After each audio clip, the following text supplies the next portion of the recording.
Okay. Welcome back to the State's Affordable Housing Workgroup.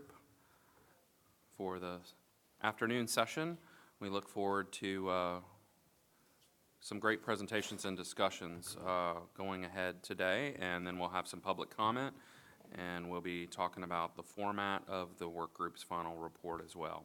But for now, I think we're going to start with our friends from Orange County to talk a little bit about their presentation on regional affordable housing initiatives. And so today we have Mitch Glasser, the manager of Orange County Housing and Community Development Division, and Alberto Vargas, who's a planning manager with Orange County as well. Gentlemen, thank you very much for coming today and presenting to us, and we look forward to what you have to say. So take it away. You might need to turn on your microphone, sir. That little light should come on. Yeah, okay. Thank you very much. My name is Mitchell Glasser. I'm the manager of Orange County's Housing and Community Development Division. And with me is my colleague, Alberto Vargas, and he is the planning manager of Orange County's Planning Division. And we've been working on several affordable housing initiatives in the county for the last couple of years that we'd like to share with the group. And some of the recommendations of things that we're working on regionally, and also some things that we think that statewide might benefit the work that we're doing. I'm going to start off with some background on the state and regional perspective. And then I'm going to turn over to Alberto to talk about the Regional Affordable Housing Initiative, some of the implementation workshops that we're doing, some local projects that we have spearheaded, and then some recommendations.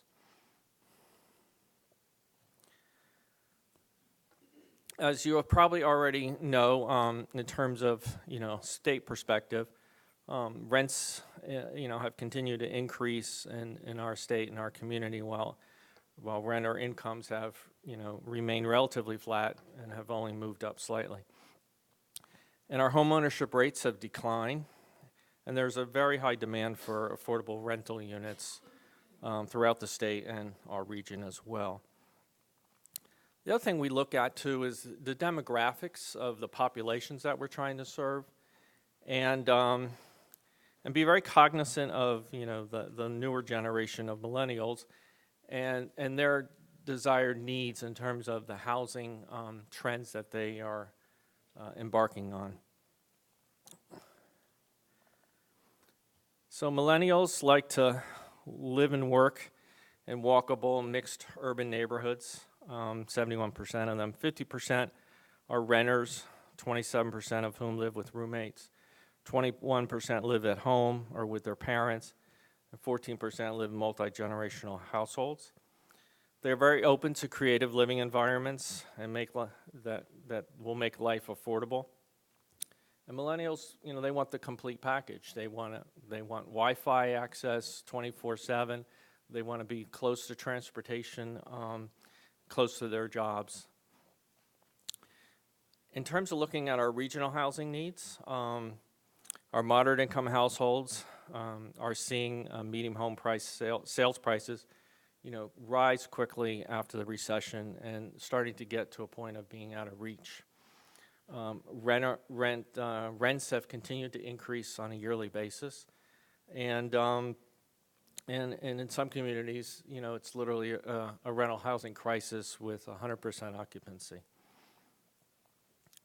Just to summarize data from the regional a rental market study that the Schimberg Center for Affordable Housing did in 2016, I think summarizes a lot of key points for us. More households, both lower and higher income, are renting in the state of Florida. Between 2007 and 2014, home ownership rate fell 71% to 65%. That's a huge drop. And it kind of plays into what we're seeing with the high demand for rental. Over 70% of the renters under 50% AMI are cost burdened, paying more than 40% of their income towards rent. Rents have increased sharply, but median household income is still below the 2007 levels. So wages really need to move to help with the affordability as well. We're not saying they need to move to $15 an hour, but they just need to move, and they need to move upward. The need in our region is great for more affordable units for very low-income households. We also looked at the Schimberg data to see what's happening with our medium sales prices, our supply, and as prices have continued to increase, the supply at certain price points has continued to decrease. Our medium home price right now is at $229,200.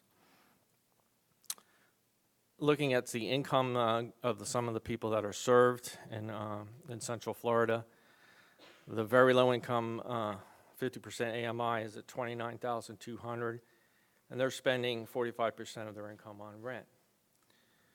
A 60% AMI low income, earning $35,000, are spending 37% of their income on rent.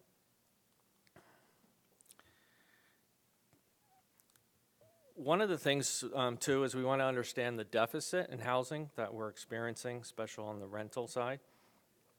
And as you can see that, overall, I mean, this is post the recession, there's been a pretty good job of maintaining a rental market affordability for people in the 80% to 120% AMI. Even though as those rents have increased, they're starting to feel that housing stress. But the real stress is still in the 60% AMI, and especially in the 50% and below. The state of Florida, local governments have done a pretty good job at creating affordable units at the 60% level. That deficit there is only about 5,000 units for our region. But as you move to the 50% or below level for very low income households and extremely low income households, one, that cost burden is very high, and two, there's just not any units available at those rental levels. So I'm next going to turn over to Alberto to talk a little bit about our initiatives, and then I'll be back up.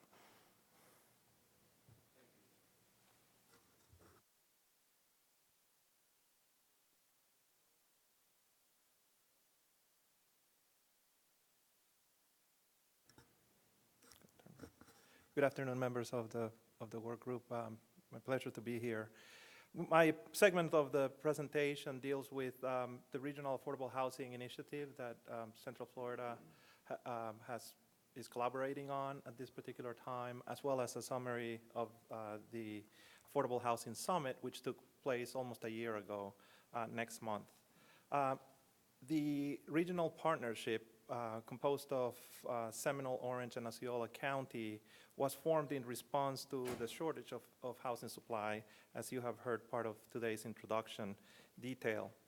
The general goals that we're working towards is to begin to identify the areas of access and opportunity at a regional level, in which we explore population growth and the corresponding supply and demand of affordable housing types, something that we want to begin to look into the details for the diversity of homes within those particular areas rather than just one particular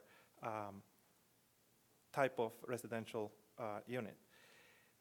It begins to define also the place-based policies and standards and initiatives as a region as well. We have our own independent and individual comprehensive plans in which we look at existing policies. We're beginning to discern out of those how effective they have been throughout the years and make specific effective changes to be consistent with the principles of the initiative. This is a regional implementation approach, and again, we're paying very acute attention to a place-based approach in which this model, which is a GIS-based model that has several indicators that begin to identify areas of access and opportunity in close proximity to jobs, transit, and other services, is the beginning of the tool in terms of helping us identify those areas of opportunity. As we talk about regional growth and projected population growth for the next 23 years, all the way to the year 2040, we have about 2 million people within the region today, and the projection is to about 3.4 million by the year 2040. However, that may change as we get the actual numbers with natural disasters going on around us, affecting Puerto Rico being one, perhaps influence of migration to Central Florida. So we're beginning to look at that and calibrate these numbers as we move on. But in terms of focusing in the region and on better understanding that population growth, this type of heat map analysis begins to help us better understand those areas as to where population may migrate towards because of the different indicators we just talked about. So this gives you a visual, Orange County being in the middle, how much of a highlighted area in terms of population growth it identifies. We're also using the model in order to begin to identify employment general areas as well. As we understand it, within the next 23 years, the employment number of jobs will increase by 59%. So that helps us begin to better understand the discernible areas of spots where we want to concentrate opportunities for affordable housing implementation at a regional level. So when we better put in perspective in terms of the regional working residents and what their composition is in terms of living and working, we understand that Seminole County, with over 191,000 working residents, stay within Orange County, about 57%, and the other 43% leave to work in other counties, in the other 2 counties in the surrounding region. Orange County, we have 90% staying and 10% leaving at 538 plus thousand working residents, and Osceola County is about half and half of that. So this gives you a quick synopsis of living, working, playing, learning, thriving environments within each one of our counties. We need to do, I think this gives us a better lens of jobs and opportunities in terms of closer living and working in closer proximities. The summit itself, as I mentioned, a year ago it took place. The program identified the affordable housing crisis at a national level, continues to be the center topic of discussion. When you talk to Urban Land Institute, American Planning Association, Congress of New Urbanism, all of the national organizations, and you talk about the national conferences, this is the center topic of conversation today. So, we wanted to better put that in perspective. Economic outlook is critical and important. Real estate market drives development, and therefore the challenges come along with it. Affordable housing, supply and demand, strategies and tools, and I'll be talking a little bit about the strategies and tools. Very important creative solutions. When we talk about creativity, we as the region have identified that it's not the way that we have always done it. It's about rolling up our sleeves and being creative about how do we move forward with better analyzing our existing codes, our existing policies to focus on these particular areas and incentivize. And then affordable housing in practice. A lot of our regulatory structure tends to be extremely a challenge for development to happen. So streamlining and even relaxing some of the codes because of the predictable environment that some of these particular areas may evolve or densify into is very critical for us to keep putting in perspective. So the actual summit was the beginning of this process. What follows are 3 specific workshops. The first one, which took place back in May of this year, was all about the where. And we have heard a little bit about this earlier this morning, but it's really about identifying some of those areas of opportunities and access to housing and jobs. And we identify the background, the regional results, and the stations in which trigger transit-oriented development, because some of the indicators have to do with access to multimodal transportation as well. So some of the indicators in terms of the access indicators of the model introduce access to services, jobs, and travel costs. And the second part of the model, which better defines the areas of opportunities as the region, it includes poverty levels, school proficiency, as well as labor market. And hopefully you're able to see the Tri-County heat map being identified on the screen as to where those areas begin to present themselves as areas of opportunities. Orange County is also undergoing an update of the Orange Code, the Land Development Code, an update of a 60-year-old code, where we're moving away from a land use-based coding, which separates uses. We're looking at a form-based approach. Therefore, place types is critical and important. The only reason why I mentioned that is you just see a display of the different market areas within Orange County. And when we talk about predictability, when we talk about growth projection, when we talk about jobs, when we talk about housing, this becomes an incredible tool to help us better understand how that overlays in terms of the employment growth and these three particular market areas: the core, which is where the city of Orlando exists right now, and the southwest and the south market areas represent about 74% of the total county employment. So when we combine that to existing corridors in terms of transit corridors and the connection between employment centers and the areas that were just highlighted, these are very specific indicators as to where we collectively need to be a little bit more specific and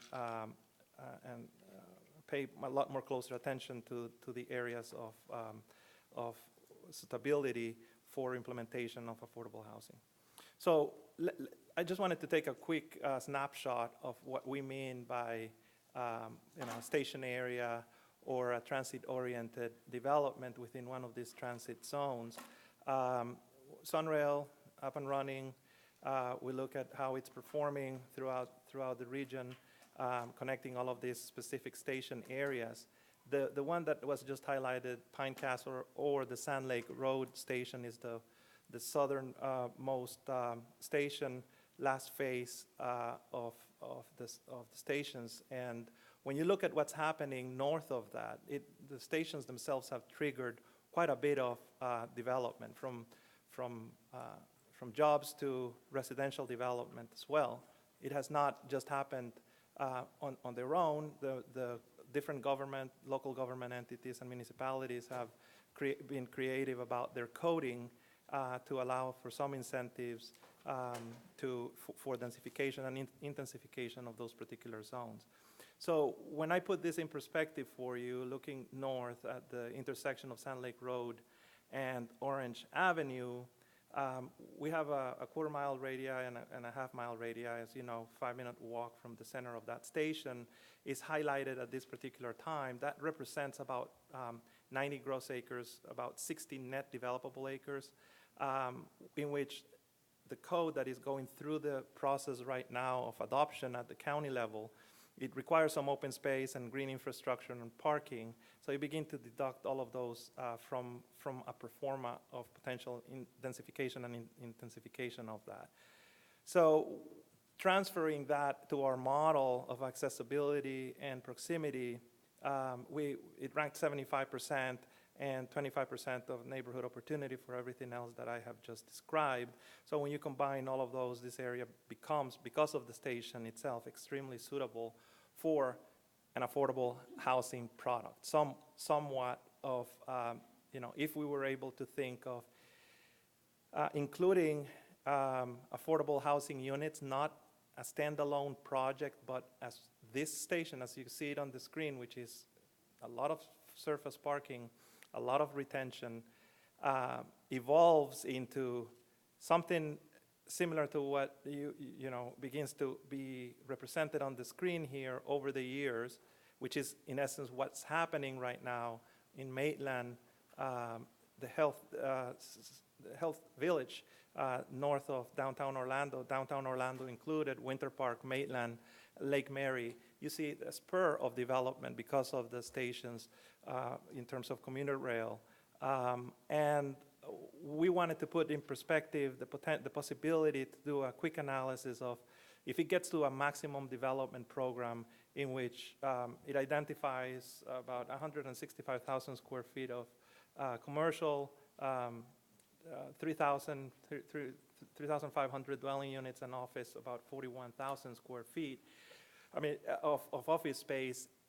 If this turned into a real pro forma of a complete neighborhood, a complete transit area, the percentage of an inclusive community within that quarter-mile radii, if we were beginning to think of a percentage of 5% or 10% or 15%, which hasn't been discussed in detail yet, but this quickly transferred into how many units we would ideally see evolving from an area of opportunity of this scale. So 5% would turn into 175 dwelling units all the way to 15, around 536. The idea, again, with this is not to have a specific project or a specific building that clusters affordable units, but it's dispersed throughout. This is FDOT's vision back in 2014 of this particular station. As you can see, densities and intensities was part of the equation back then. The county will have ownership of this particular acreage I just mentioned, therefore jurisdiction of how we move forward to be consistent with the projection of the vision is critical for us. So we're here, October 18th, extremely timely because this triggers our second workshop at the regional level, and in which we're going to be talking about the what, and that is the basic existing housing types that among them begin to create the diversity of housing that's needed for a thriving, sustainable, and complete community. We're moving away from just looking at one particular project, but we're looking at zones and areas in which a series of alternatives is what's being discussed. So getting into details, we began to look at how others are doing it throughout the state and throughout the nation, and micro apartments, and the challenges that we have with today's codes. Micro apartments is one prototype, 300 square feet that triggers incompatibility with our code, in which we require to have a minimum of 500 square feet for apartments. So we need to make some specific changes to begin to allow for some of these smaller apartment units to happen and be integrated in larger developments. So this is just one particular prototype. Design matters. Design is extremely important, and once we figure out the formula that trumps the not in my backyard because it's an affordable housing project, and yes in my backyard because I can't tell whether it's affordable housing or not. Once we're able to figure out that formula, and we're working extremely hard to do that, it is a formula for success, we believe. So again, we look at manufactured modular homes, and in which they become multifamily and denser in nature. So that's another prototype in which the millennials, you heard Mitchell mentioned, the desirability of creative living, and this is what it feels like, and some of those spaces begin to be extremely flexible and open for them to live. Of course, live-work units are part of our analysis and study, in which you have the work and the live combined and vertically integrated within the same unit, first floor studios, second and third floor potential living quarters. ADUs are also extremely critical and important for the region as a whole. We need to look at extended family members or non-family members living within these housing types is very critical and important because we're running into some issues right now internally within Orange County. As you can see, there is a diverse amount of different designs, whether they're detached, attached, or they increase the number of density within each particular lot. Is part of the conversation. Pocket neighborhoods, common shared spaces between 1,000 and 1,200 square feet. As you can see, the number of the scale of these dwelling units in terms of square footage continues to grow. No longer, as we have discussed earlier today, is the white picket suburban neighborhood the American dream.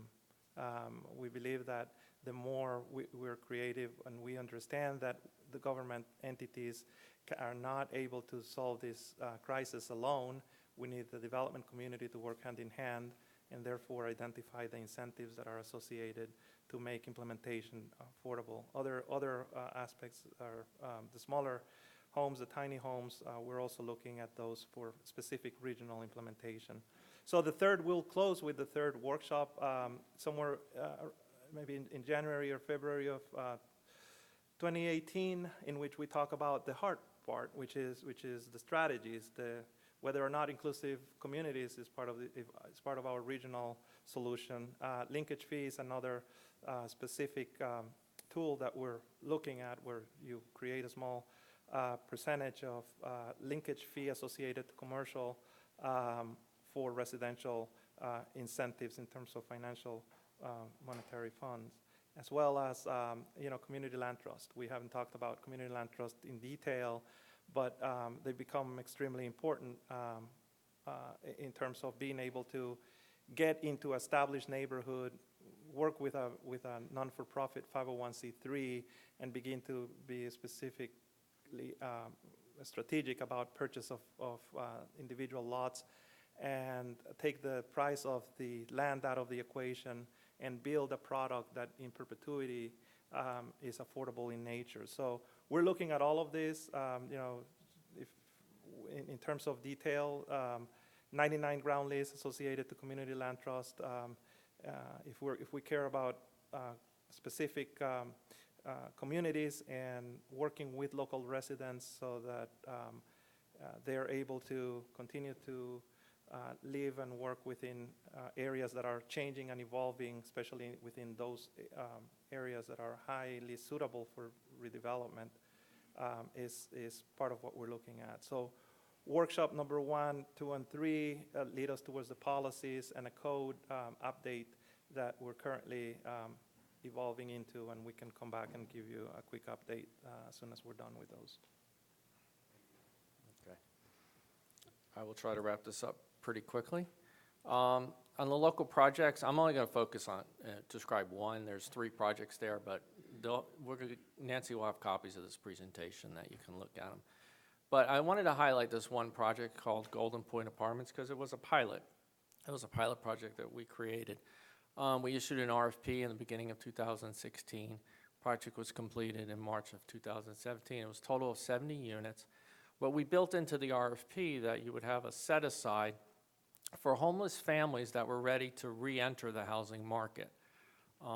So the project was serving low and very low income, and the partners there are listed: Atlantic Housing, Southern Affordable, and Orange County. It's close to community services, but the key of it was the special targeting for homeless families. And the RFP built in the requirement that those homeless units would be low barrier entry units. You would be allowed to do your traditional background check, but the other issues like credit, you would assume that their credit was not very good, and you would assume they would probably have an eviction on their record. And that would not be something that you could use to deny them entry into those units. So they were low barrier entry units. In addition, the rents, and this is key, you were going to be waiving the security deposit, and you would possibly waive the first month's rent. And the rents for those units for the first year would be half of the 60% tax credit rent. So you're looking at a $325, $350 for a one-bedroom apartment for the first year. After that, they would graduate to the regular affordable 60% rent. And then the next time you had a vacancy in your unit, you would be looking to fill with one of these clients. Referrals would come from agencies working with homelessness, churches, and the Continuum of Care agency in our community. So I'm gonna skip these, but we did have we're doing a project called the Wayne Dench Center with Ability Housing. The uniqueness of this project is that there are 7 local funding partners. It's not a bond deal, it's not a sale deal, it's not a tax credit deal, it's locally financed. So permanent housing for homeless families, can be done at the local level, if you get enough funding partners to make it work. So just to talk a little bit about our recommendations. From a statewide perspective, and I've heard a lot of this today, under the SHIP program, as you know, the SHIP program is predominantly a homeownership program, but it was created in 1992. A lot has changed since 1992. Yet we have a program that has very strict criteria on how we use that money. We're in 2017. We're not in 1992. Things are dramatically different. Demographics are different. Population is different. We would love to see the ability for SHIP to be much more flexible to address the current housing needs of the community that's receiving the funds. We don't need to have this battle versus home ownership versus rental housing. The local government can decide, what those needs are and how to address them. I guarantee you, if we had total flexibility of SHIP, we would still do the same amount of home ownership because there's only so much capacity that organizations have, that the private sector that's developing those homes have. We would not take $1 away from home ownership, but home ownership is not using all of the SHIP funds. We put a lot of it into rehab. But we also get federal money to do rehab. We have 2 other federal grants that help us do rehab. So I'm not saying that we would lessen our productivity, but the flexibility would give us opportunities to do more creative stuff that we could do to address the housing needs in our community. Assist local governments in developing programs to address expiring affordability restrictions on tax credit projects in the next 3 to 5 years. It gets even more in 5 to 10 years. Well, flexibility and SHIP would help us do that. All right, we have expiring tax credit projects in our community, and I can only use 25% of our SHIP funds for rental housing.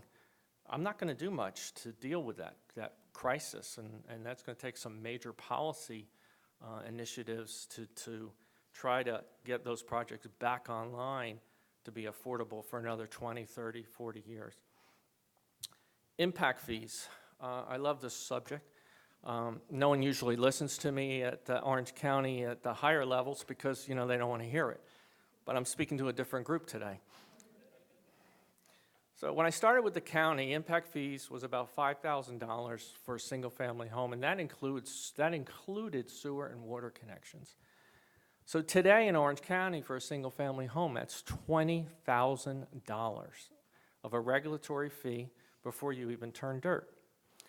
Now that fee is the same fee for a 1,300 square foot, $150,000 home as it is to a 500,000 7-bedroom home, for $800,000. They both pay the same fee. So the question is, what's going to happen 20 years from now? I mean, I'm not going to be doing the same thing, but is the fee going to be $50,000? And it's going to be the same for every house? I mean, the thing is that I don't think that economic model is sustainable. It is definitely detrimental to affordable housing. to the point where, how do you think you're going to encourage an affordable developer to come in to build affordable homes anymore? I will tell you that pre-recession, we had, half a dozen builders of affordable housing. They're all gone. I mean, we just do a few things with nonprofits. So how are we going to get them back in? Impact fees should be looked at. The formula should be looked at. That whole business model should be looked at.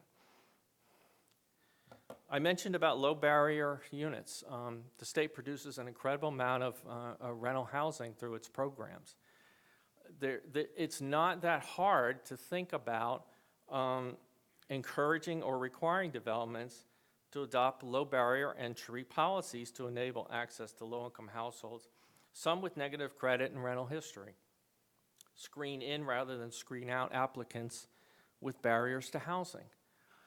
I say this is not that hard of a policy because the people that are being screened in by most of the multifamily developers are the top, best candidates with perfect credit, perfect rental history, that could probably have no problem renting anywhere else in the community if they could find an apartment that they could afford.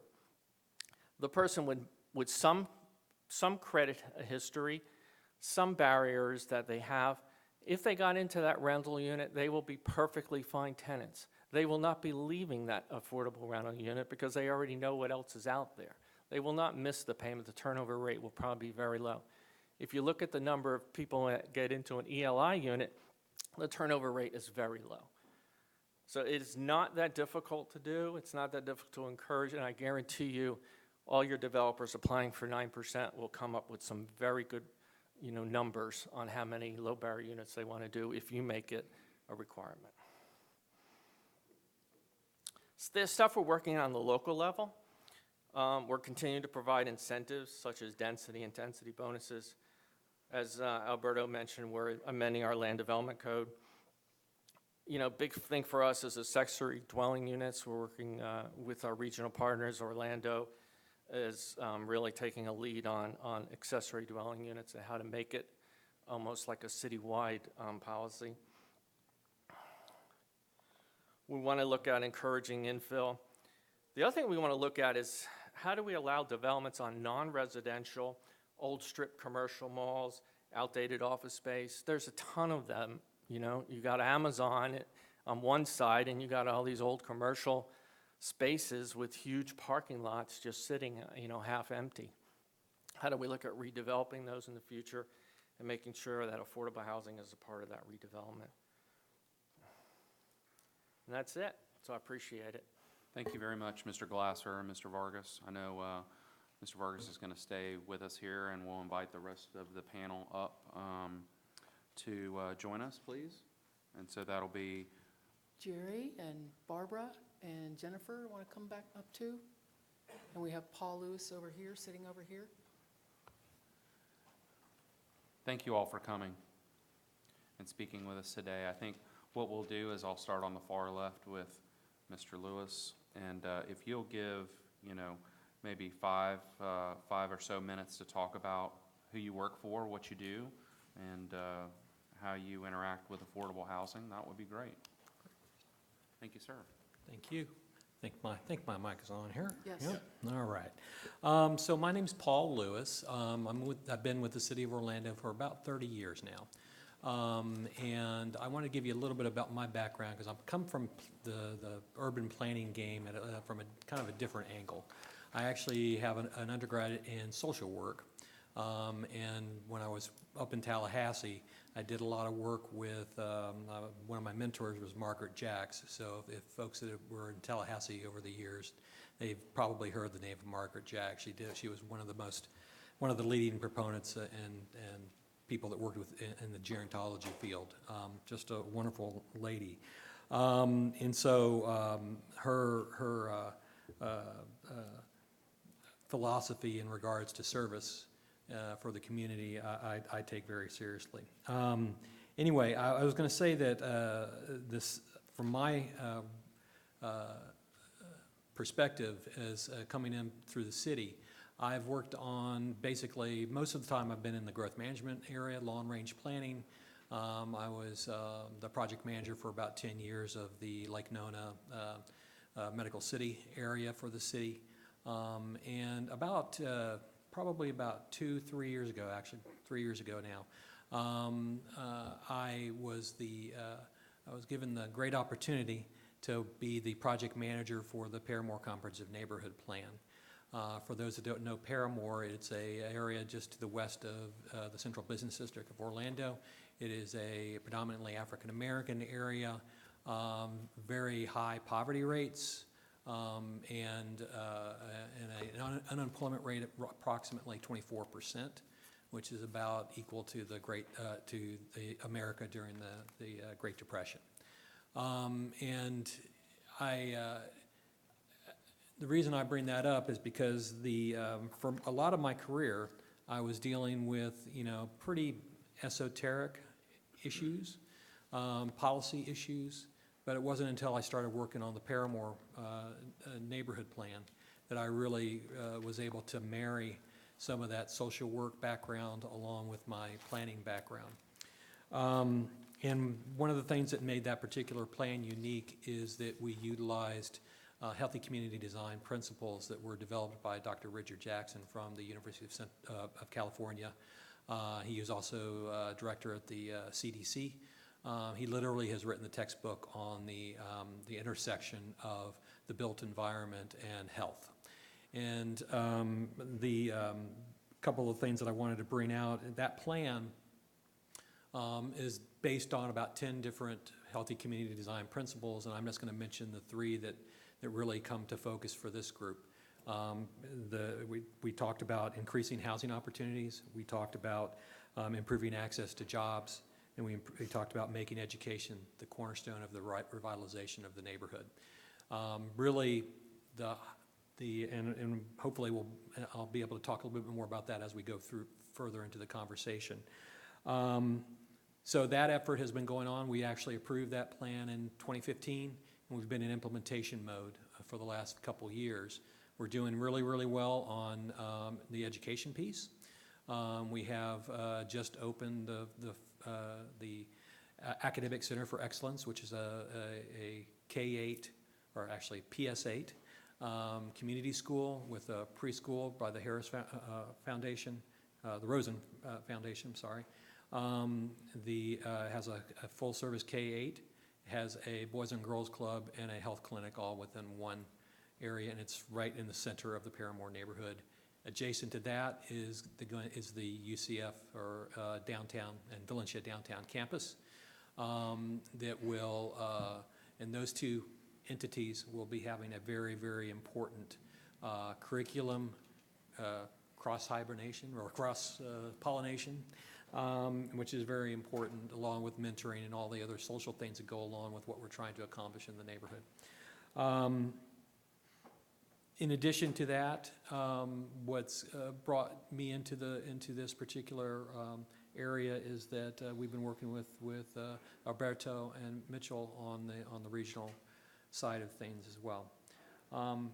Going back to the UCF effort, they were instrumental about a year ago in bringing together a number of community partners to start talking about how we could address affordable housing issues in the Paramore neighborhood, how we could address the issues of displacement, gentrification, things like that really have the community very, very concerned with so much change occurring in their neighborhood.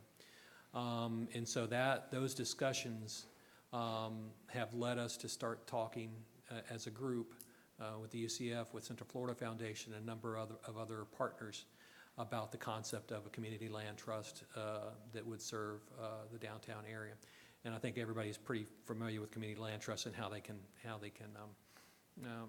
help to keep costs down for land acquisition. My only other thought I wanted to mention on the community land trust thing is that if we start talking about things like inclusionary housing, we need to remember that we also have to build capacity in order to make a inclusionary housing idea work within a city or within a county or within whatever. You can't just start it up and not have the capacity to run the programs, the social programs that are associated with it. So that's one area where the Community Land Trust could be a real boon for local government. And I'll shut up now. That's all right, thank you. Good afternoon. My name is Barbara Blake-Boy. I'm the Executive Director of the Broward County Planning Council. I came today, Senator Rich invited me to just come speak about the Broward County perspective. We have a very unique land use system in Broward County, which is that the county has countywide land use authority. And then we have 31 municipalities that make up probably more than 98% of the population. So we're constantly working with the municipalities kind of as the overarching planning agency, but the county is certainly setting the countywide policy for land use. We just completed about a 3-year overview and review of the countywide land use plan, working with the municipalities.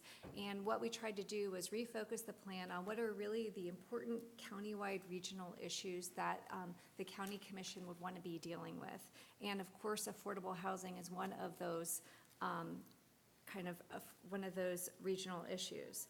So we put together a plan, a new plan for the county that every municipality has to be at least as restrictive as, but we also wanted to take the opportunity to encourage the municipalities to implement different programs, give them the support that the county supports these things via these policies, via these long-range policies. So I'm just going to touch on some of the strategies and then the implementation pieces also. So of course, one of the primary strategies is supporting sustainable funding sources, and whether that be from the county, municipalities, and the state funding sources. And of course, the county supports more money coming back to Broward County, as considering it kind of as a donor county. And we have a severe affordable housing crisis. We're about 55,000 dwelling units short. We're looking at the very low rental for affordable housing. So that's really kind of what our focus has been for the incentives. Supporting alternative construction techniques. A lot of this is going to actually, when Orange County was giving their presentation, many of these incentives are things that we've adopted into our plan. So the alternative construction techniques, letting the municipalities know that the county is not going to stop them if they won't have things that meet the Florida Building Code. How can those be implemented? Implementation of density bonuses. We've increased our density bonus capacity, and also especially for low and very low affordable housing opportunities. We're encouraging those to be accessible to transit. If you're within a quarter mile, you get an even higher bonus, and if you're low or very low, you get a higher bonus. So making those things, putting those things out there, making the transportation and housing connection in these activity centers. The implementation of new density definitions, these kind of micro units that we talked about, actually adopting that in the plan. The county, 500 square feet or less, when you're doing your density calculation, you still have to pay your impact fees because we don't have control over that, but you are able to count those units as to a half a dwelling unit. So increasing those opportunities.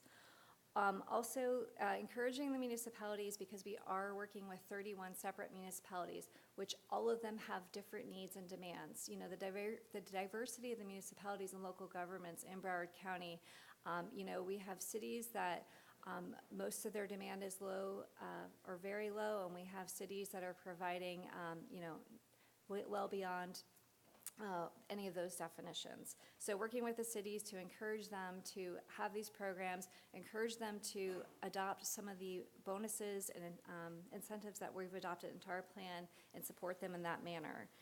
Like I said, recognizing the housing and transportation connection. We just worked really hard when we were redeveloping the plan to make sure that the needs of the cities are met, but also try to ensure that the regional issue is always at the forefront and supplying that for the county commission. And with that, I'll pass to. I'm Jennifer Cotto Salisbury. I'm the Planning Director for the Central Florida Regional Planning Council. A lot of times we do get confused with the Orlando area, but we have 5 counties in our region, including DeSoto, Hardy, Highlands, Okeechobee, and Polk. And through our Heartland 2060 Visioning Initiative, we also include Glades and Hendry because we have a lot of commonalities as far as our rural counties. Through our work, I oversee a lot of the work in our local communities. A lot of our rural communities don't have the funds or the resources to have a full-time planning staff. So our staff really serves and fills that need. And we see a lot of the applications come in that are affordable housing projects, not nearly enough in our region. But some of the challenges that we see when they do come in are meeting the infrastructure requirements. Your roadway widths generally are 24 feet. Many times we're processing variances for 20-foot roadway widths and waivers to sidewalks just because the costs are prohibitive in providing that affordable housing type of unit. Some of the work that we have done over the years, we were an awardee of the HUD Sustainable Communities Grant, which included our 7 counties to the south. And through that work, there's a handout in front of y'all that was handed out today. On the front side, it says Affordable Parcel Inventory. And we had the opportunity to work with the Schimberg Center at the University of Florida to develop a model that really looks at determining the affordability of parcels. And in our region, a huge cost, which I heard earlier as well, in other areas is transportation. A lot of the folks in our region travel at least 25 to 30 miles just to get to work, from home to work. So our model really took into account those costs, not only transportation, but insurance, mortgage, rental rates, and a number of other factors. And the map on the right side there shows our affordable parcel inventory. And as you'll see, there's a lot of red. There's a lot of parcels in our region that really are not affordable.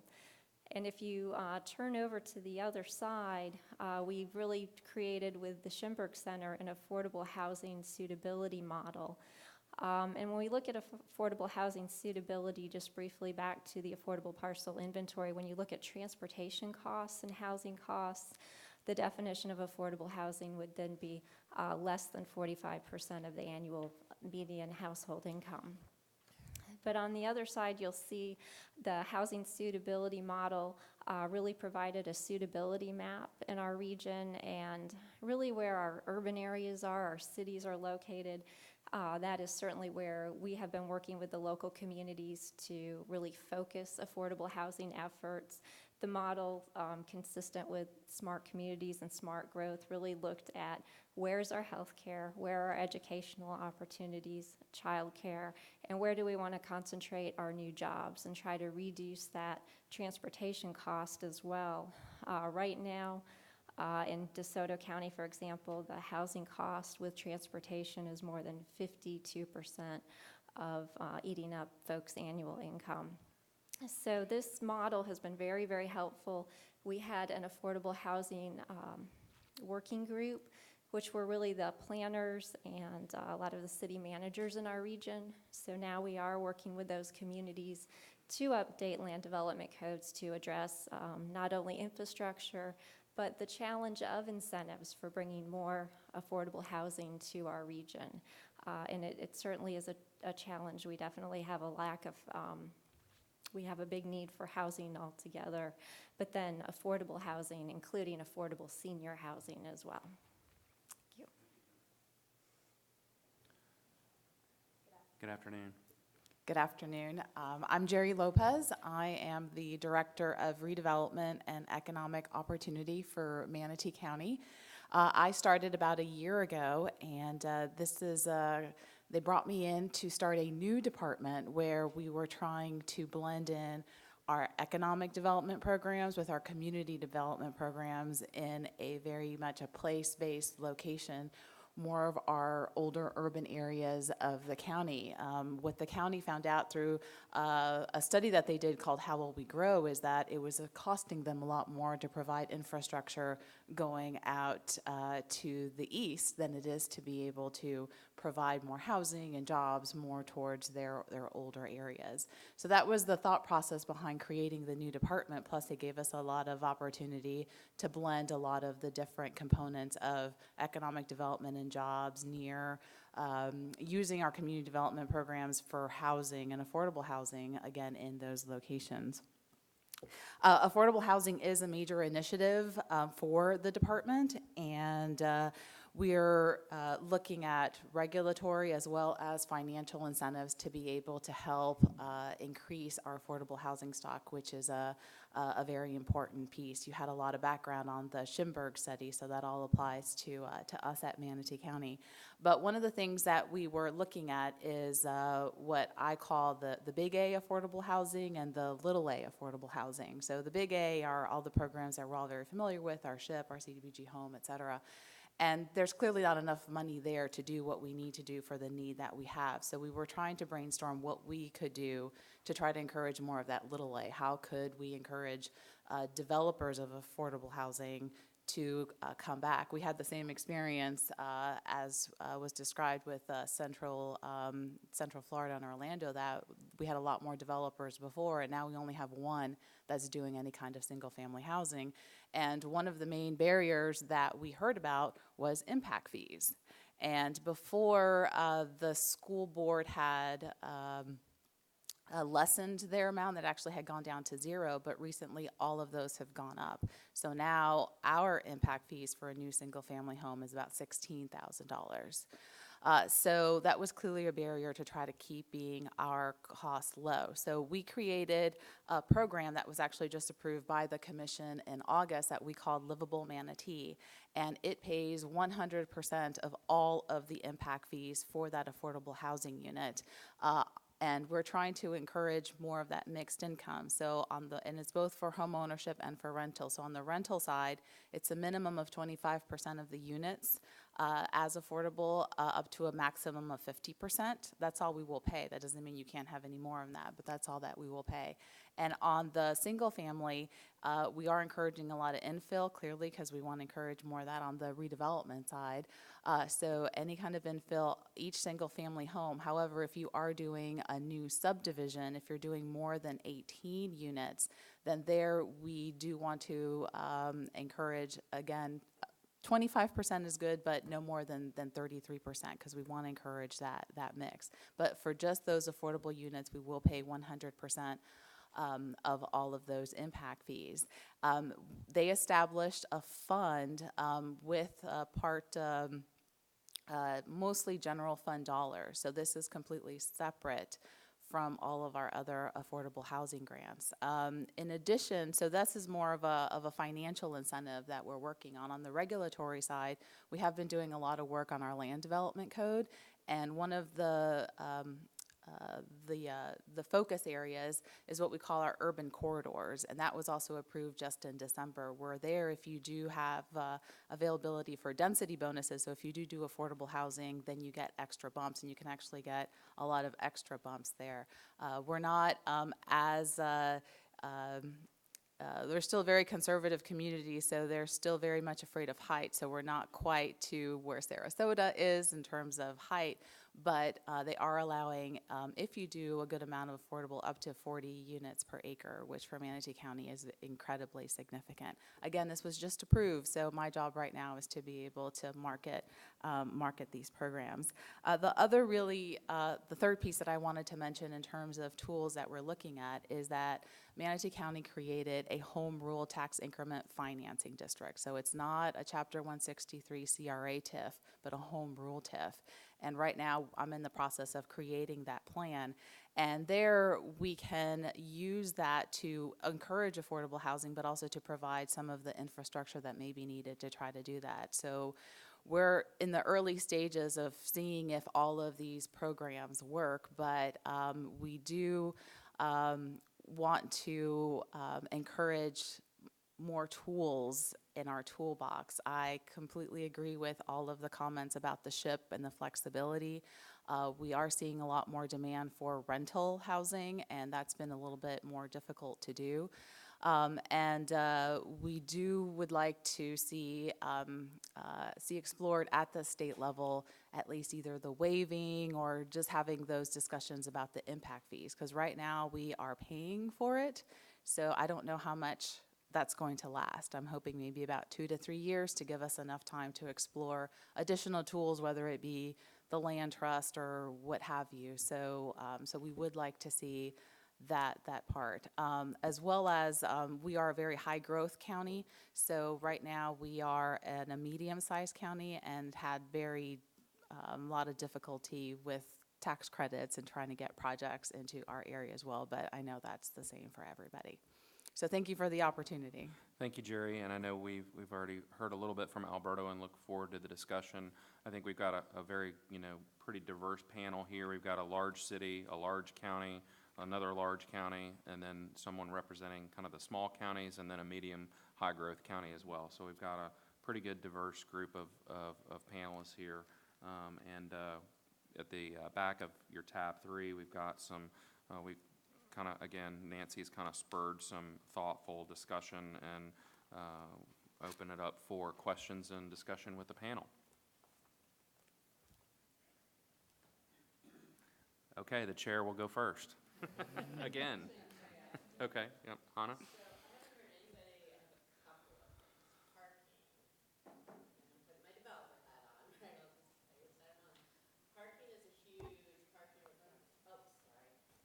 Parking requirements are just a huge issue for us in affordable housing, and our requirements most times exceed our real demand in affordable housing. And I haven't heard it, and maybe I missed it in your presentation, but are any of you considering reductions for affordable housing and parking, or transit-oriented developments?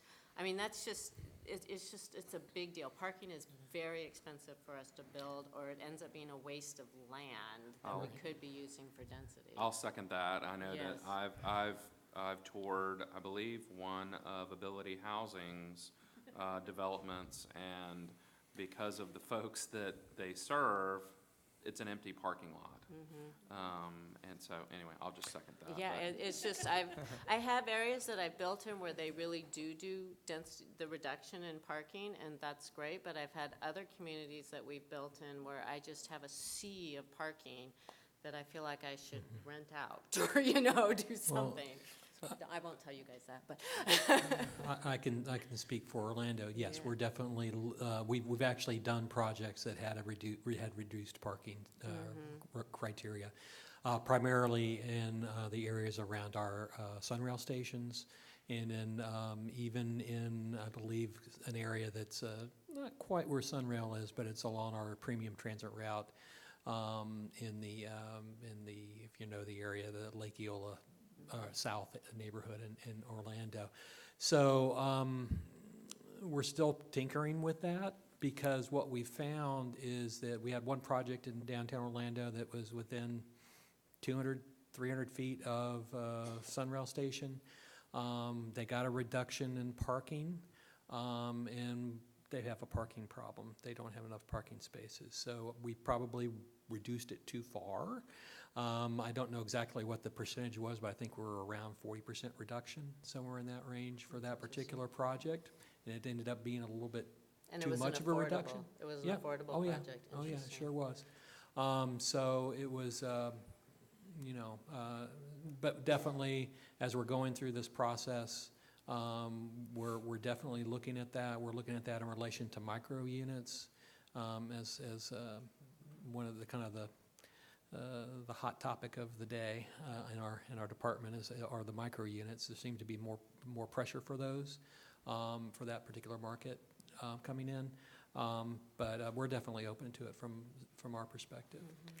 I can add also, Orange County, as we begin to incrementally do the code update, land development code update, we're looking at a parking matrix, which begins to be extremely context or place-based sensitive to to the areas where it merits, to have mixed of uses, vertically integrated mix of uses. Just to quickly put in perspective the cost, you saw the Sun Lake Station or the Pine Castle Station. It's basically a parking lot right now with a very big vision for densities and intensities to happen within that area. $5,000 per parking stall if you're looking at surface parking versus 15 to 22,000 if you're looking at vertical integration of parking structure. So that's per parking stall. So you can very quickly transfer the cost and the challenge in terms of when the question of parking comes along, how can we collectively look at parking, begin to better understand the regulations of parking and relax them in places that make sense. So that we're doing it. Orange County has begun to incrementally implement the parking matrix, and we will continue to do so as the code finishes. Yeah, it's just, I think it's a really important issue for us when we're looking at cost and affordable housing. And we certainly don't want to underbuild parking because that becomes a market and amenity issue for us. But this overbuilding of parking is really, really challenging for us. Well, and I will say one thing Orlando did with us on a project that is going to be breaking ground, God willing, very soon, is because of who we're suing, and I was able to show them the pictures of, this is any time of the day, what our property looks like. There's 2 cars, and I don't remember how many parking spots. I wish I had a football field in the middle of this instead of a parking lot at 5,000 units. It's expensive. What they allowed us to do is to reserve space. So if in the future it looks like we need the additional parking that we underguessed, we can't build on it, but at least it's green grass and the kids can play. Right, and not just concrete that's. And I don't have to pay to pave it and grade it and all that kind of stuff. The kids can play football on it, and, so they're kind of a hybrid of, we're not going to 100% take your word, you won't ever need it, but at least you don't have to put in the concrete. I think they call that trust but verify or something. Yeah, we've Barbara, done impermeable. Yeah. I just wanted to offer a little bit different perspective on the parking reduction, which is Broward County, obviously a built-out county, so we have very little vacant land left. But what we are seeing is the municipalities, who are the ones that are implementing their codes every day, is coming back and retroactively, we're coming to the redevelopment point of these parking lots. So these lands are becoming very valuable to the development community because they're seeing the opportunity, because the cities are looking back at their codes and taking the opportunity to say, okay, we don't really need that much parking. What else can we do on this? So that's kind of the flip side of it, because since we're built out, we are seeing a retroactive review of it from the municipalities. And I was just going to mention, or just the other consideration that the cities will always take is we want to make sure that we don't have a negative impact on the surrounding residential neighborhood, having people parking too much, going into the neighborhood. So that's always one of those balancing acts. Yeah, and again, I'm not disagreeing. It's just a lot of our properties are truly, we've got too much parking on them. So I just, as a throw, do you mind if I've got like 2 other go? Okay, so you got me on me. So impact fees, I really wish we would be doing something on a square footage basis or some other basis. My 650 square foot units have impact fees that a 5,000 square foot house has. It's a huge cost for us. Our rents are restricted. We can only get so much debt, and then everything else is subsidy. So, we're essentially using subsidy to pay impact fees. You're actually doing that right now, which is great, but there's just got to be a way that we can look at impact fees, because they can be an enormous cost. I've had 70-unit affordable housing projects have $800,000 worth of impact fees on them. I managed to get them waived because we did some swapping around of some land and some other stuff, but if we hadn't been able to do that, I would have had an $800,000 impact fee on 70 units. It's a huge, and we don't have the same impact. Our senior housing does not have the same impact as a 5,000 square foot house.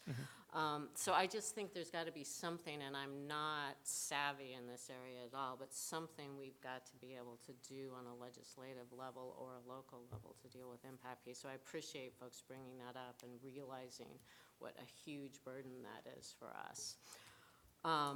Yeah? Before you go on, it might be good to hear, sort of talk solutions a little bit. Yeah, I would love that, because this is not my expertise. I just know when I get the bill, I go, how am I going to pay for that? So, yeah, I think that would be great. So if I may just add, if we have a really hard time winning that battle, what we continue to explore in tandem is the linkage fee option, which basically you associate commercial development, charge an additional fee, red alert, right, for development, but that goes into a fund for affordable housing incentives.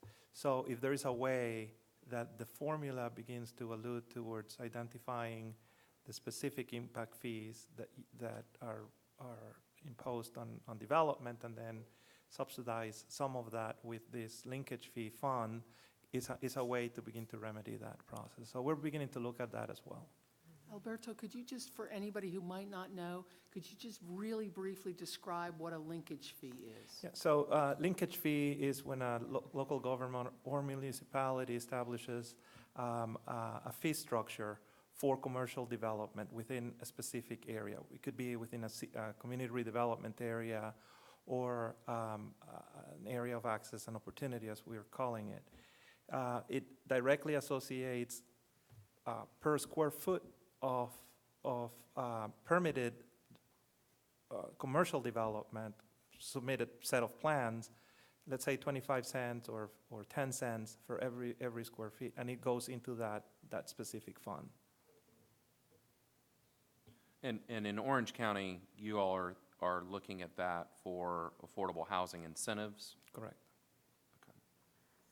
Just on the impact fees, I would say Broward County, we have a couple different things. One for the school board, they waive up for very low only, but up to a maximum, because the funds have to come from somewhere. But they're working towards expanding how that happens, because they've been leaving a lot of money on the table the past couple of years, just because it's been so stringent. So they're looking at a review of that.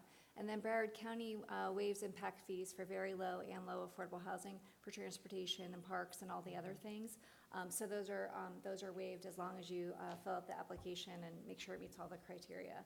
So the schools are a little bit more challenging. The other thing that Broward County does is we have also a very unique impact fee structure for schools. It's actually by bedroom mix. So if you're building, depending on the bedrooms, depending on the unit type, so we have by unit type, by bedrooms, so it's very diverse. So it can go from $1,000 per unit up to about $11,000 right now. And then those fees are reviewed every 3 years to see if there needs to be an adjustment made. So it's constantly being reviewed and updated. But you do seem to do it by number of bedrooms, and it's not just a flat Sure, per so for single single family, you have 2 or more, school. 3, 4 plus. Yeah. And then even for multifamily, there's also a bedroom mix for 1 bedroom, up to 1 bedroom, 2 bedrooms or more, 3 bedrooms or more. So there's a range of fees that are paid. So that's also helpful in the development. But then the school board re-examining how impact fees are waived is also, I think, going to be really helpful. And I don't know, it's $375,000 a year, which doesn't sound like a lot, but I think it's something, it's progress. And they're trying to figure out how they can give more of that money to be used. Right, but then, also just, in the grand scheme of things, again, Broward is generally built out, so there isn't a whole lot of impact fee collection just from. There is. We have a ton of redevelopment. Okay. So what we're seeing right now is infill development and redevelopment. So Okay. we're seeing a lot of activity centers, a lot of mixed-use areas along the transportation corridors, all these things to try to encourage the, housing transportation connection. So we are seeing we do collect a lot of impact fees, surprisingly, for new development. And I wanted to say that people are very sensitive to the school issues, because there's a development where I live that is under consideration now, and they've changed the whole project based on what the analysis was of what the impact would be on the schools. And people went crazy, and so they've now changed the whole thing from, rental to condo and less, less children, more senior because of the impact it was going to have And we on waive the school senior- districts. We waive for senior housing also. And senior, For right. 55 and over, that's waived. Yeah, so that's, Off the. yeah. Yeah, and I do want to be clear, it's very different from county to county, and some It, counties have exactly, got- that's kind of what I was going to say. In Yeah, Orange some County, counties are really, Yeah. cognitive and aware and are working on this issue, and some counties it's just. and I can Like tell you add, that from even the, within a county, from city to city. Yeah, I mean, yeah. I'm getting hit with a parks impact fee in Clearwater that I don't pay in St. Pete. Right. in Orange County, I was just going to mention, I had I think it was the unfortunate experience of sitting on the School Impact Fee Advisory Committee probably a couple times in my career, where the discussion was had, this is over a decade ago, when we got into the whole discussion of should it just be a flat rate, single-family, multifamily, mobile home, or a gradation based on square footage. And I can tell you that our particular school board in Orange County was not interested in pursuing the square footage-based model. I don't know if it was because of complexity or whatever, but they really wanted to stick to the higher amount, so, or the easier to measure. Jennifer? So I just wanted to add incentives in rural central Florida. Most of our communities still have not reenacted their impact fees. So that's the benefit. Other than Polk, our other counties are not implementing their impact fees right now. That's interesting. And just for Manatee County, we just changed our impact fee structure to go through for square footages. And it also depends on which quadrant of the county you're in. So in the more urban area, you pay less. So it is based on square footage, and we just recently changed that. That's interesting. Can I follow up on? Sure. You mentioned that Hi, you're Dad. paying impact fees for affordable housing, and how are you doing that? Where's that money coming from? It was a fund that was set aside, probably was established back in 2008, but it was initially from general fund, even some transportation fund taxes, so. And it's sunsetting, is that what? No, it's just, money is there until it runs out, Until it unless runs the out. commission wants to put money back in. Thank you. Can I Anything else? I think, Mark, did you have? I wonder if, it seems to me a number of years ago, the legislature passed the option for a mobility fee instead of an impact fee, and I can't remember if that's still in place, but is that a different calculation, or would that help affordable housing in any way if it was a mobility fee based instead of impact fee? I just can't remember. The city of Orlando has a mobility fee, so yeah. And there is for a certified affordable housing project, you can get a fee, trying to remember if it's a fee waiver or fee reduction. Sorry, I'm looking at my notes here. It really has to be in proximity to our transit, but there is a reduction there. Yeah. So, yes. The methodology includes that, a reduction or a waiver. Trey, can so Shannon? not being familiar in all the legalities of how these and who regulates what and all that kind of stuff, as, we're the state's work group, are there recommendations you have for us that you would like us to consider as we're developing our recommendations to the legislature and the governor regarding impact fees or anything else? From your perspective, what could the state do differently, either incentivizing, rewarding, certain actions on the local level or whatever? I want anything. I think from our perspective, there's always been some confusion about the impact fees, whether you're allowed to waive or that you had to pay. Our attorneys say that they have to be paid, so I'm really curious how some get waived. But if there was some clarification from the state in that perspective, and maybe starting small and growing, that would just really help, because our perspective has been that they have to be paid, but we wanted to make sure that this wasn't a barrier to us trying to increase our affordable housing count. So that would be very helpful.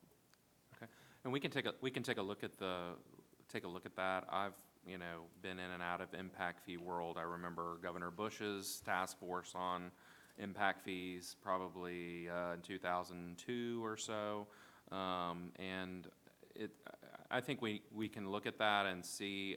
I seem to recall that there I don't know exactly what, impact fees are kind of a murky creature in state statute, and I think that's on purpose, but. Yeah. So we can take a look and see what we can find. But I do think on some that. clarity on the legislate, because it is different county to county. I've got some counties that I've worked in, they're like, we will waive them, and there are other counties that are like your county, where your attorneys are saying we can't waive them. So I do think some clarity, legislative clarity around impact fees and what counties and municipalities are allowed to do would be very helpful for folks. I agree, and I've had the same experience in Pinellas County where their attorney has said, no, you have to pay, they have to be paid, we can't waive them. But I think they can waive some, particularly the transportation impact fee is the one they said you cannot have waived. Other, like the parks and library fees, could be waived, but not the And transportation. I just think it's not clear Yeah, it's anywhere not clear. what folks, so I Clarity think would that help. Yeah. I would say from our perspective, just when we talked in our group before coming here, more fully fund the Sadowski Act. Yes. I might as well, we're just going to have to say it. That's what we, that's our number one recommendation. One of the folks that I was talking to also kind of mentioned something about how nonprofits, and I don't know if this is just in Orange County or throughout the state, they receive 100% property tax exemption for units rented by income-eligible tenants, and and then her idea was maybe that benefit should be extended to the for-profit landlords as well. They only get it if it's owned by the nonprofit. If it's like a LIHTC deal, it's not exempted. Okay, well, I'm just Unless you're saying, senior. maybe that's Unless you're something a that needs to senior be project. looked at. Yes, so if you're 100% owned by a nonprofit, if you are in a tax credit project where you have a for-profit investor in there with your nonprofit and you're a senior project, you get exemption. But if you're a tax credit project serving the same population and you are either a nonprofit with family or you are a for-profit or special needs, yeah. Yeah, but it would tremendously help the math problem.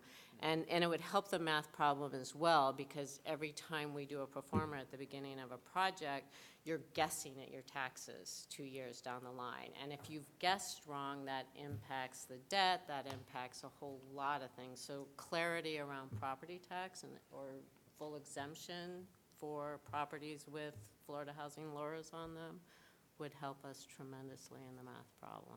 So, yeah, thank you for bringing that up. Well, and I'll say too, in 2009, the statute was changed so that a tax credit development that had a nonprofit general partner was able to receive an exemption. But the legislature repealed that a year or two after. Yeah, but it would really And that was help also us. another issue where it wasn't clear, because only some counties interpreted it Correct. that way, yeah. Yeah. Duval chose not to. Yeah, so that is a Other challenge. recommendations? I would just agree Barbara. with both of those things, the clarification of the impact fee, because that's one of the struggles that we have in the county and with the school board, is that the determination has been made that the funds have to come from somewhere. So it's a struggle, especially for the school board.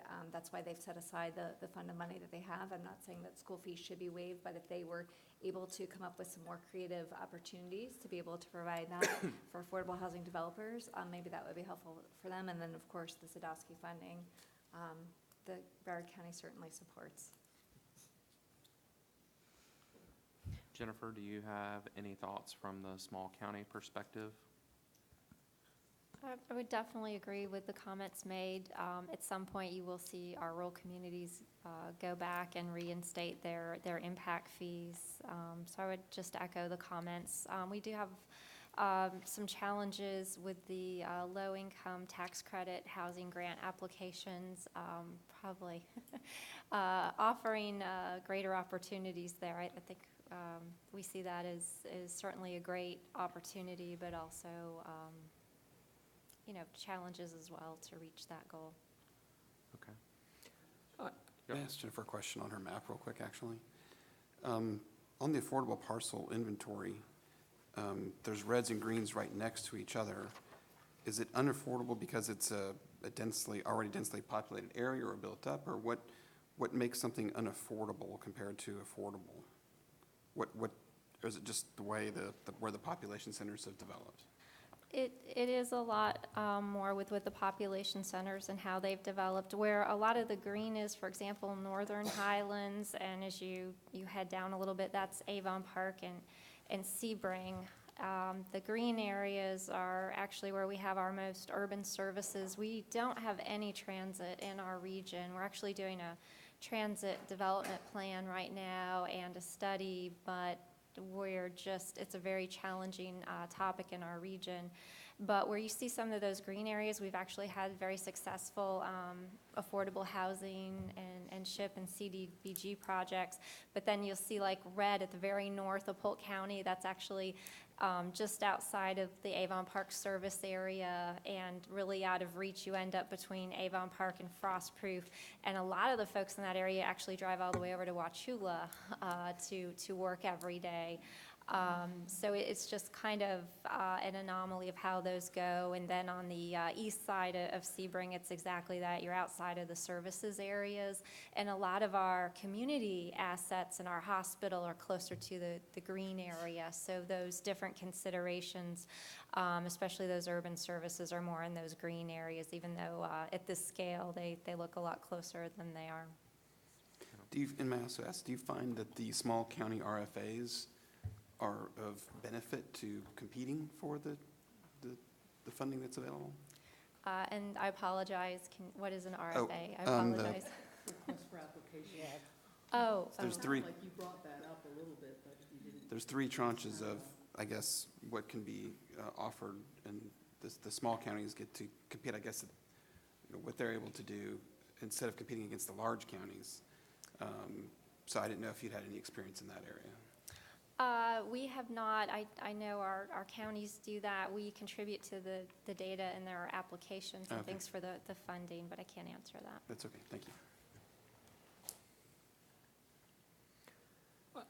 Can I just, I just wanted to mention that as I was doing some research for the potential of an inclusionary housing policy in Orlando, which we're still looking at and thinking about. One of the things that kind of popped out is that we really can't talk about housing affordability without also addressing income inequality. And we've heard that when we had our regional workshop. We had people from the audience, pointing that out, that that's something we had to think about. Our point of view on that is that there's not really, a lot of that monetary policy is going to be handled at the national and the state level. So there's not a lot that we can do from the money side of things. But there are things that we can do from a local government perspective, and that's bolstering access to mass transit, focusing our housing growth in the areas where it's most appropriate. It's raising the minimum wage where we can. I'm not saying $15. I'm saying as we can, increasing in educational and training opportunities, particularly in areas that are experiencing that economic distress. And then providing support to local minority and women-owned businesses. Those things are things that local governments can do to kind of bridge that gap and work on that side of the equation. So, Thank you. I think Nancy has a question. Yes, one of the areas that Florida Housing Finance has been working on the last couple of years with just some of its funding, its 9% low-income housing tax credits, has been to try to retarget those resources, at least in part, to areas of communities that are not the poorest areas, that are not the most segregated areas, with the idea being that, just sort of keeping the affordable housing only in those areas does not provide, potentially at least, for a lot of folks, the kind of economic mobility that perhaps we'd like all our citizens to have. I'm curious about, so Florida Housing went through a process, one of you talked about this, maybe it was Orange County, y'all talked about it a little bit, we came up with a way to sort of value census tracts based on education, employment rate, and income. And then we've targeted those counties targeted those census tracts in every county of the state. And we give a little bit of boost in financing. So the question I've got for you is, so one of the things we've been wrestling with is that there are folks who think that it's a good idea, and it's a lot of times local governments, and I personally think it's a great idea to have local governments working with us to determine where the best places are to put affordable housing, particularly if you're doing revitalization, which often means you're working in the poorest areas, you're trying to revitalize them. But one of the things that's been sort of leveled as a criticism is that there's a worry that local governments will want to just sort of keep affordable housing in the poorest areas. And so it sounded to me, Alberto, when you and Mitchell were talking before, that you all are trying to think about opportunity. I'm just curious about the others of you in your work. And, you know, Jennifer, your counties may not be even really thinking a whole lot about this yet, or maybe your suitability analysis really looks at that. But how are you all trying to think about providing opportunity for your lowest income residents with your land use policy, I guess? Okay, that's a big question. Uh-huh. So let me just explain a little bit about how the City of Orlando, its land use framework, and just start there, and then I'm going to segue into Paramore a little bit, okay? A little bit. All right. I won't go. Okay. So we have our land use scheme or framework is based on a hierarchy of activity centers, a different range of them. Downtown activity center is the most intense. It allows up to 200 units per acre. Before bonuses, you can get up to 400 units per acre, you know, if you do certain things within our bonus system. And then those activity centers are connected by mixed-use corridors that are transit-oriented. Okay. So it's theoretically that's where you would have your apartments, your your higher density residential. When we're starting to talk about, and we've had affordable housing projects throughout the city, typically in areas that are either within an activity center or in a mixed-use corridor or just adjacent to a mixed-use corridor. Okay, that's generally where they happen. In relation to the idea of an over-concentration of affordable housing projects within a particular area, we've thought about that quite a bit. We've had a number of our projects have been in the core area of downtown, in the Paramore area, or heading out towards the west of Orlando. And I think a lot of it has to do with, there's a lot of other factors you have to think about. In Paramore, we went from a community of about 18 to 20,000 people at the height of that neighborhood during segregation of about 20,000 people. It's now down to about 6,000 people, okay? So there's been that much displacement in the neighborhood.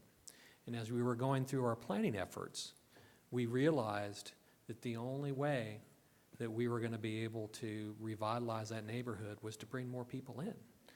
That's the only way that businesses are going to be able to survive is if you have more people. So one of the leading factors that we've looked at is, and we've got a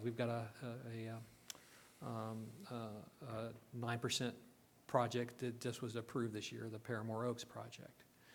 That one is a mixed income project, 80%, 20%, and I think 5% for permanent supportive housing.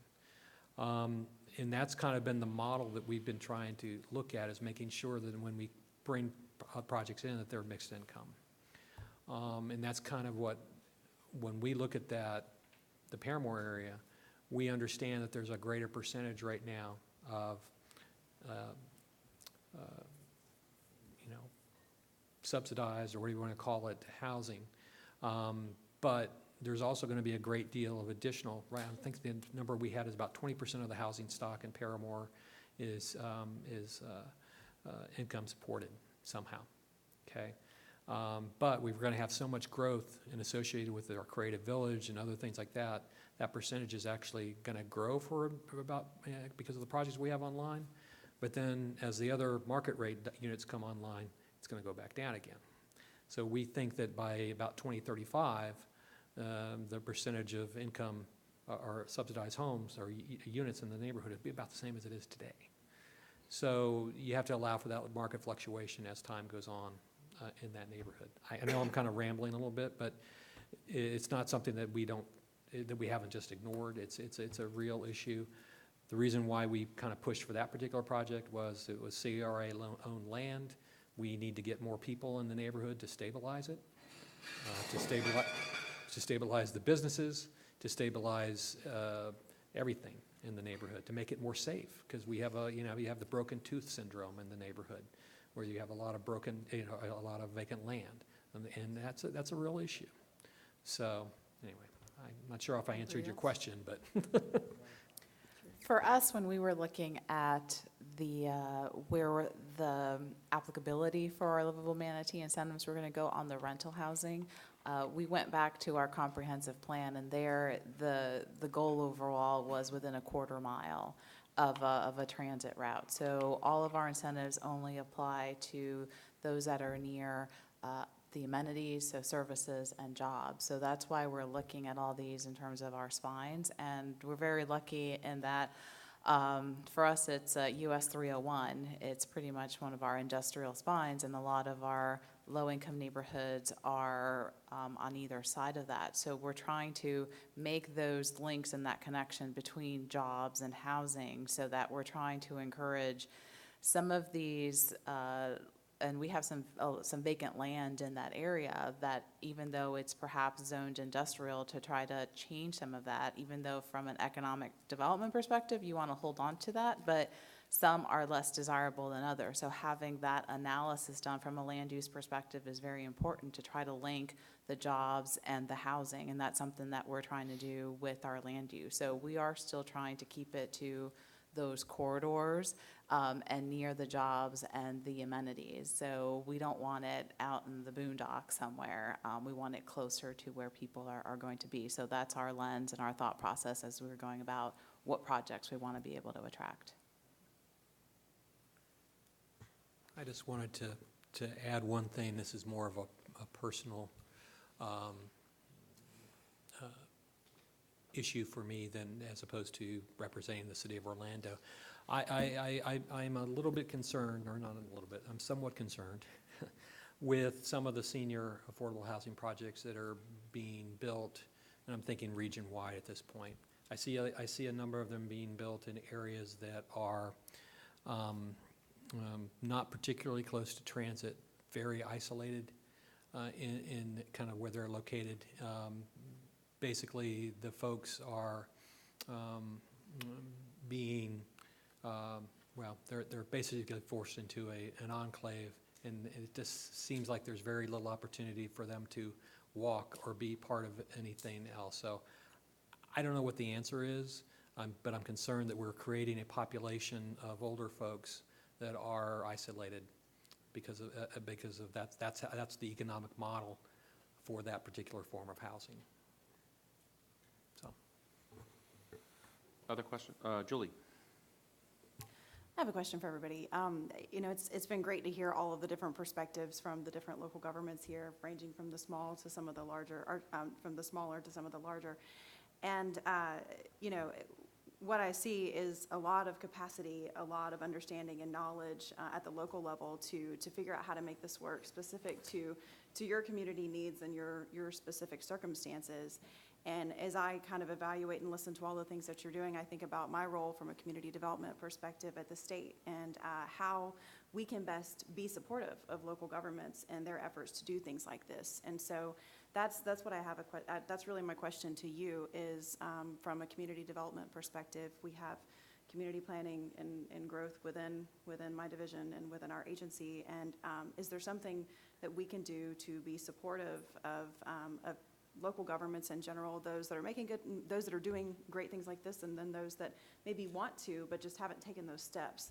I know we have grant funding that supports things like this, but what would be helpful? Well, if I could just briefly address that, the Department of Economic Opportunities Community Planning and Technical Assistance Grants have been very helpful to our region. DEO funded in the fiscal year 16-17 the opportunity for us to work with our 5 counties and 30 cities or 25 cities to look at emergency housing. We were hit really hard in 2004, as we all were, with Charlie and the 3 other hurricanes. And that left us with a region that was devastated, and we had nothing in our codes or any provisions for temporary accommodations. And through that grant opportunity, we've been able to draft amendments to all of the land development regulations that look at temporary accommodations, whether it addresses both a mass scale and also that my house is uninhabitable for 6 months, but I have the opportunity to bring an RV or a modular structure onto my property in that interim rather than displacing me, your children, from their schools and disrupting daily life, and the same for non-residential uses as well. So that funding has been really instrumental as we've been able to look at addressing housing that has been the result of having damages from a disaster, and we certainly are looking at other opportunities. So that has been very helpful. I just want to really exclaim that program has been of a huge benefit to us.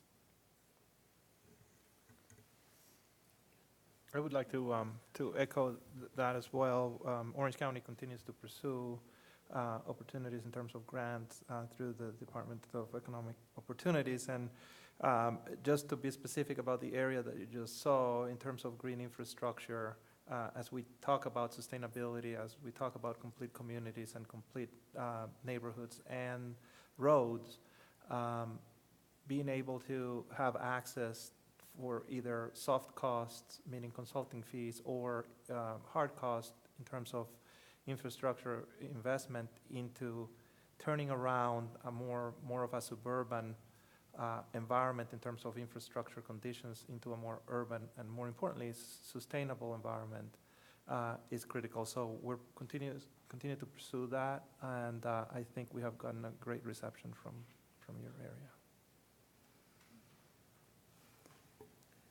Okay, thank you. Oh, no, Paul? I was just gonna, I don't really know if I have a whole lot to add, but I was just gonna say, from my perspective, I mean, I've been in the planning profession in Florida for long enough to have to remember I was an intern when, right, the year after the Growth Management Act was first brought into existence in 1985, and then amended in 1986.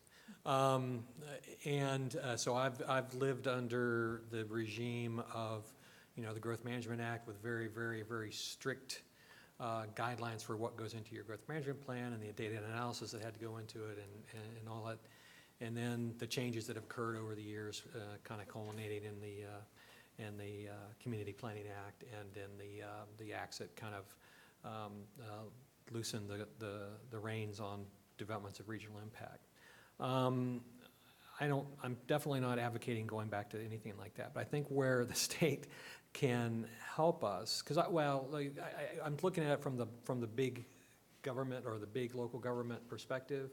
We have the capacity to do good planning at our level, and that's kind of what the Community Planning Act was all about. I know that the grants that smaller governments are able to access are really, really important, and it's that